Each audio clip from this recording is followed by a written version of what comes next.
ఈరోజు కూటమి ప్రభుత్వం చేసిన తప్పుదేల వల్ల ఇలాంటి దివ్యాంగులు అందరూ కూడా రోడ్లు పడే పరిస్థితి ఏర్పడింది.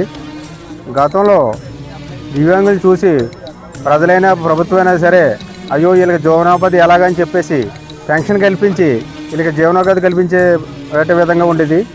అని ఈ ప్రభుత్వం ఉన్న పెన్షన్ తీసేసి వీళ్ళని రోడ్డు మీద పడేసే పరిస్థితి తెచ్చుకుంది. ఈవేళ అయ్యా కూటమి ప్రభుత్వం పెద్దలారా, మీకు అన్నీ బాగుండి సర్వసంపదలు ఉండి మీకు మాజీ ఎమ్మెల్యే, మాజీ ఎంపీ, మాజీ ముఖ్యమంత్రి ఇలాగ మీరు పెన్షన్ తీసుకోవడం ఏమన్నా మాంటున్నారా? అలాంటిది ఏమీ లేని బతుకుదరు లేని వాళ్ళు పెన్షన్లు తీయటం ఎంతవరకు సమంజసం?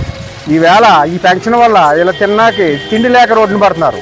ఇలాంటి పెద్దలు పెన్షన్ ఎవరైనా తీసుకోకూడదు మానేసి ఎవరైనా దేనికైనా దానం చేస్తున్నారా? మీరు కూడా ఒకసారి ఆలోచించి అన్నీ ఉన్న మీరే పెన్షన్లకి ఇది ముందుండి తీసుకుంటున్నారు. ఏమీ లేని వాళ్ళు ఇలాంటి నిరుపేదలు పెన్షన్లు కట్టేది ఎంతవరకు సమంజసం? ఈవేళ ఈ పెన్షన్ లేకపోతే ఇంటికాడ ఈవేళ 2 పూటలు తినే పరిస్థితి లేదు. ఈవేళ అర్థం చేసుకుని ఈ ప్రభుత్వం వీళ్ళకి పెన్షన్ పునరుద్ధరిస్తారని అందరం కూడా వీళ్ళ తరపుని మేము కూడా పోరాడి ఇది సాధించడానికి మా వంతు మేము కృషి చేస్తాం. దయవుంచి మీరు పెద్ద మనసుతో నేను అర్థం చేసుకుని అందరికీ దివ్యాంగులందరికీ కూడా పెన్షన్ కల్పిస్తారని ఈ పూర్వకంగా కోరుకుంటున్నాం.